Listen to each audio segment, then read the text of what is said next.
Friends, आज हम इस वीडियो में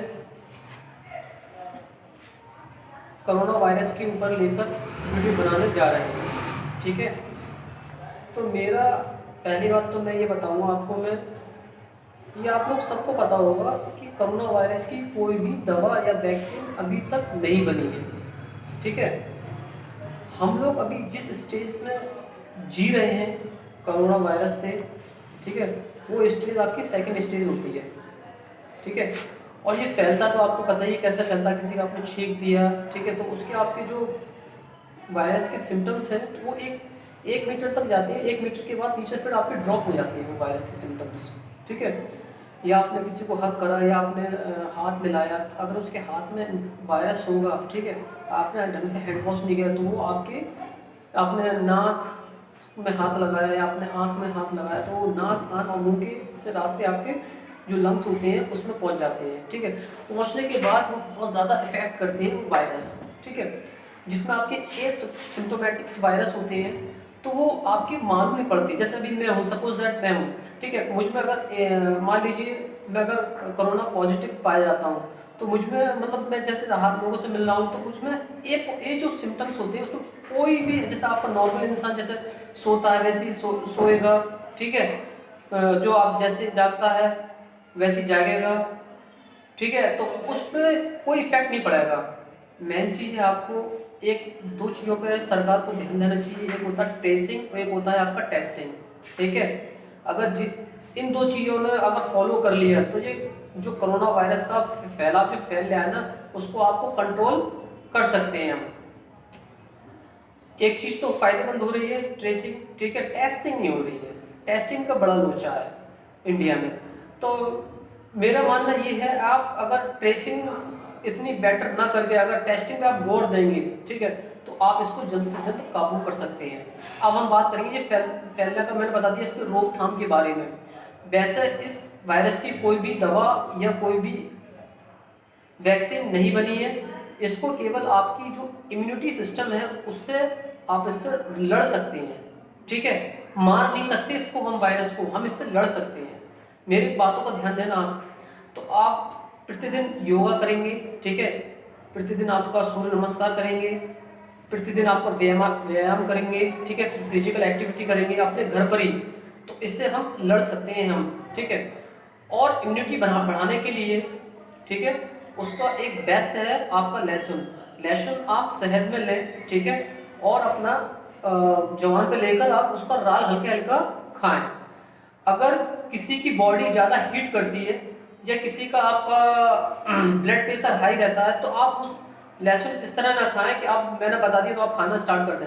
तो आप पहले डॉक्टर से कंसल्ट करें, ठीक है, कि मेरी जो है जो बॉडी का टेम्परेचर है या बॉडी का आपका ब्लड का सर्कुलेशन है वो स्थिर रहता है या नॉर्मल है, तभी आप इसको खाएं।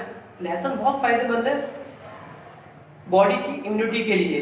तो उसी बॉडी की जब तक इम्यूनिटी आपकी ठीक नहीं होगी तब तक आप, जैसे मान लीजिए कोई भी व्यक्ति है उसको अगर जुकाम, खांसी, सिर में दर्द, पेट में दर्द, ये चीज़ें ज़्यादा आपकी जो है यूज हो जाती हैं तो उसमें जो है कोरोना वायरस ज़्यादा इन्फेक्ट करता है, तो उसकी जो है प्रतिरोधी क्षमता कम रहती है। आप लहसुन खा सकते हैं, ठीक है, हरी सब्जियां खा सकते हैं बॉईल कर या आप इससे ही बढ़ती है। पपीता है आपका, इससे भी इम्यूनिटी बढ़ती है। और आपका अदरक बहुत अच्छी है, ग्रीन टी के साथ में आप अदरक खाएं या जीरे की आपका काढ़ा बना के खाना खाने के बाद पिए या सुबह खाली पेट पिए जीरे की चाय, ठीक है, तो वो भी आपका फायदेमंद रहता है। और घर पर रहें, स्टे सेफ रहें और आपका जो भी है उसको आपसे दूर हो सकता है। तो आपको मैंने ये दो चीज़ें बता दी। अब इसमें मैं जो सेकंड स्टेज है वो बहुत ज़्यादा इफेक्ट होने वाली है। मेरा हाथ जोड़ से सबको निवेदन है आप घर पर ही रहें, ठीक है। मान लीजिए आप ये ना देखें कि हमारा तो ग्रीन जोन में पड़ता है ना, तो हम तो बाहर घूमेंगे फिरेंगे और मतलब थूका थाकी करेंगे, गुटखा खाएंगे। और एक चीज़ और मैं बताना चाहूँगा आपको, जो सिगरेट या आपका ड्रिंक या शराब का सेवन करते हैं उनके लिए बहुत ज़्यादा खतरनाक है कोरोना वायरस, क्योंकि ये सीधे नाक के रास्ते सीधे लंग्स पे जाता है और सबसे ज़्यादा आपकी जो ब्रीथ होती है सांस लेने की उस पर ज़्यादा इफेक्ट करता है ये वायरस। किस तरह इफेक्ट करता है, आपकी जो नॉर्मल ब्रीथ की जो स्पीड है वो ज़्यादा हाई कर देगा, ठीक है। आपको सांस लेने में परेशानी होगी, ठीक है। तभी तो कहते हैं आपका जो आपका सेकंड स्टेज होती है तो आपको नॉर्मल उसमें फीवर वगैरह आता है। जब आप थर्ड स्टेज में पहुंचते हैं, ठीक है, ये आपका थर्ड स्टेज में आपके कोरोना के स्टेज में पहुंचेंगे तो उसमें आपका जो वेंटिलेटर की उसमें आपकी आवश्यकता होती है, ठीक है। तो वेंटिलेटर की जो आवश्यकता होती है वो आपकी थर्ड स्टेज है। इससे आप जो है किसी भी, अगर किसी को भी ए सिम्टम्स हो गए हैं, बी सिम्टम्स हो गए हैं कोविड-19 के, तो प्लीज़ आप घबराएं नहीं, उसका डट से मुकाबला करें और प्रतिदिन व्यायाम करें। व्यायाम करने से आपका जो है इम्यूनिटी सिस्टम बढ़ती है, ठीक है। सूर्य नमस्कार से आपकी इम्यूनिटी सिस्टम बढ़ती है। ये इन चीज़ों से आपकी इम्यूनिटी सिस्टम बढ़ती है। हरी सब्जियां, ठीक है, फल फ्रूट, केला, सुबह उठकर व्यायाम से पहले आप व्यायाम कर लिया, करने से पहले आप कोई एक सेब या केला खा लें, फिर व्यायाम करें। व्यायाम करने के बाद आप दलिया ले लें, डाइट बता रहा हूँ आपको मैं, दलिया ले लें और दलिया में आप केला काट के डाल दें और या उसमें आप चिरौंजी वगैरह मिक्स करके खाएं, तो इससे भी आपकी इम्यूनिटी सिस्टम बढ़ती है। तो ये जो वायरस है आपको जो आपके शरीर पे जो इफेक्ट करेंगे तो वो हमारा एंटीबॉडीज जो होती हैं वो उनसे लड़ेंगे। तो जितने आपके ज़्यादा शरीर में या आपके ब्लड में एंटीबॉडीज बनेंगे तो वही आपके कोरोना वायरस से लड़ेंगे हम, ठीक है। तो उस चीज़ को आपको दिमाग में रखना है, ठीक है। तो आप खाली जब बैठे, जैसे लॉकडाउन चल रहा है, सब लोग घर पर हैं, तो आप फिजिकल एक्टिविटी करें। फिजिकल एक्टिविटी करने के बाद अपना कुछ पढ़ाई में दिमाग लगाएं। मान लीजिए आपने लॉकडाउन हो गया, सब बच्चे सोचते हैं लॉकडाउन हो गया, घर में रहते हैं, कोई मोबाइल देखता है, कोई मतलब जो है फिल्म देखता है, तो इसमें आप अपना समय व्यर्थ ना करके आप अपना समय व्यायाम करने में, इम्यूनिटी सिस्टम ठीक करने में और पढ़ाई में, ये 3 चीजों में आप लगा दीजिए, आपका जीवन सफल होगा, ठीक है। और वैसे भी कोरोना वायरस जो है आपका जो 20 एज से लेकर 35 की एज तक जो है जो के लोग हैं उनमें ये सिम्टम्स पाए गए हैं और वो जल्दी रिकवर रेट उनका जल्दी रिकवर हो जाती है।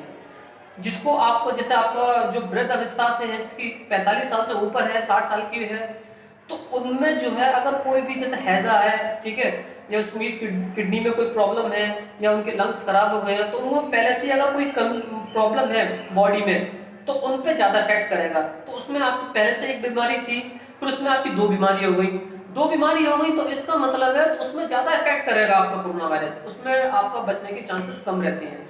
और आपका जो फर्स्ट जो आप मैं बताना चाहूँगा वो होता है बेबी के लिए। जैसे बच्चे जो होते हैं, जैसे बच्चे जो होते हैं, जैसे माँ का दूध जो बच्चे पीते हैं, जैसे अभी डिलीवरी हुई है तो माँ का दूध पीते हैं, तो माँ के दूध में भी आपकी एंटीबॉडीज होते हैं, तो वो बच्चे के लिए बहुत ज़्यादा फायदेमंद रहता है। बच्चे के लिए फायदेमंद रहता है, तो आपका इम्यूनिटी सिस्टम उसका ठीक रहता है। या आप अपने बच्चों का ध्यान रखें और आप अपने बुजुर्गों का ध्यान रखें। जो मिडिल क्लास के जो लोग हैं वो ज़्यादा बाहर ना जाएं, इससे आपका कोरोना वायरस कंट्रोल में हो सकता है। रहा मजदूरों के लिए, वीडियो ऑटोमेटिकली बहुत ज़्यादा लंबी हो चुकी है, बेचारे मजदूर तो काफ़ी सारे पिस रहे हैं। मैं खुद एक साइट सिविल इंजीनियर हूँ, मुझे पता है उनकी कंडीशन क्या है। मजदूरों के लिए मैं कुछ नया वीडियो बना के लेके आऊँगा उनकी हेल्प करने के लिए, ठीक है। जब तक के लिए धन्यवाद।